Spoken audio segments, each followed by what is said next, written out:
తెలంగాణలో సంస్కృతి సాంప్రదాయాలు ప్రకృతితో ముడిపడి ఉంటాయి. తెలంగాణ ప్రాంతంలో మాత్రమే జరుపుకునే బొడ్డెమ్మ బతుకమ్మ పండుగలు విశిష్టమైనవి. బాలికలు మహిళలకు ఎంతో ఉత్సాహాన్ని, ఆప్యాయత, అనురాగాలకు ఈ రెండు పండుగలు ప్రత్యేకం. ఇవి మట్టి పూలతో సంబంధమున్న ప్రకృతి పండుగలు. తెలంగాణలో ఆడపడుచుల సందడి బొడ్డెమ్మ పండుగతో ప్రారంభమవుతుంది. సెప్టెంబర్ 12న ఈ వేడుకలు ప్రారంభమయ్యాయి. భాద్రపద మాసంలో వచ్చే పౌర్ణమిని బొడ్డెమ్మల పున్నమి అంటారు. ఈ నెలలో పౌర్ణమి తర్వాత వచ్చే పంచమి నుంచి చతుర్దశి వరకు బొడ్డెమ్మ పండుగ జరుపుకుంటారు. ఈ మట్టి పూల పండుగ ముఖ్యంగా బాలికలకు సంబంధించింది. 9 రోజులు సాయంత్రం 5 నుండి 7 గంటలు 8 గంటల వరకు యువతుల జీవన విధానం ప్రకృతి గౌరీదేవిని కలగల్పుకొని ఆటపాటలతో 9 రోజులు ఆడుకుంటారు.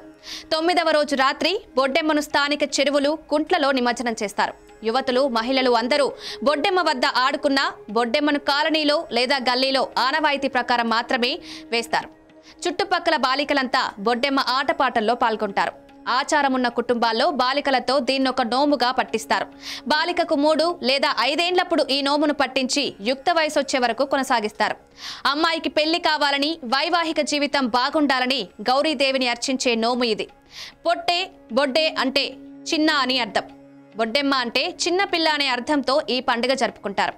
బొడ్డెమ్మను వేసేవారు చెరువు దగ్గరికి వెళ్లి పుట్టమన్ను తెచ్చి నీటితో తడిపి ఒక చెక్క పీటపై 4 మూలలతో 5 అంతస్తులుగా పేరుస్తారు. ఆ పైన ఒక చెంబు, ఆ పైన జాకెట్ ముక్క పెట్టి బియ్యం పోస్తారు. ప్రతిరోజు అనగా 9 రోజులు సాయంత్రం ఎర్రమట్టి అలికి బియ్యం పిండి, కుంకుమ, పసుపుతో పాటు సహజ సిద్ధంగా దొరికే పూలతో అందంగా అలంకరిస్తారు. ఇలా 9 రోజులు అమ్మాయిలు, మహిళలు చప్పట్లు, కోలాటాలతో పాటలు పాడుతూ చుట్టూ తిరుగుతారు. సంధ్యా సమయంలో దేవతలు ఇంట్లోకి ప్రవేశిస్తారనే విశ్వాసంతో ఈ ఆట ఆడతారు. పూజల్లో రోజుకొక రకం ప్రసాదాన్ని నైవేద్యంగా సమర్పిస్తారు. పీట బొడ్డెమ్మ, గుంటె బొడ్డెమ్మ, పందిరి బొడ్డెమ్మ, బాయి బొడ్డెమ్మ, అంతరాల బొడ్డెమ్మ అనే పేర్లతో బొడ్డెమ్మను తయారు చేస్తారు. బొడ్డెమ్మను పీటపై రూపొందించిన కొందరు పందిరి వేయడం, కేవలం పీఠంపై రూపొందించి ఇలా కొలిచిన భావం ఒక్కటే. 9 రోజుల ఉత్సవంలో చివరి రోజు ఉదయం గుంటల్లో పోసిన బియ్యంతో 9 కుడుములు చేసి గౌరీదేవికి నైవేద్యం పెడతారు. అనంతరం అమ్మాయిలకు తినిపిస్తారు. చివరి రోజు గౌరమ్మను చేసి పసుపు, కుంకుమలు, అక్షింతలు, పూలతో పూజించి ఆడుకున్న తర్వాత చెరువులో పాడుతూ నిమజ్జనం చేయడంతో బొడ్డమ్మ వేడుకలు పూర్తవుతాయి.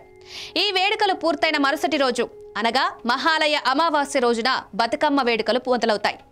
ఇలా తెలంగాణలో సుమారు 25 రోజులు ఆడపడుచులు బొడ్డెమ్మ, బతుకమ్మ వేడుకలతో పాటు దసరా వేడుకలతో కోలాహలం, సందడి నెలకొంటుంది.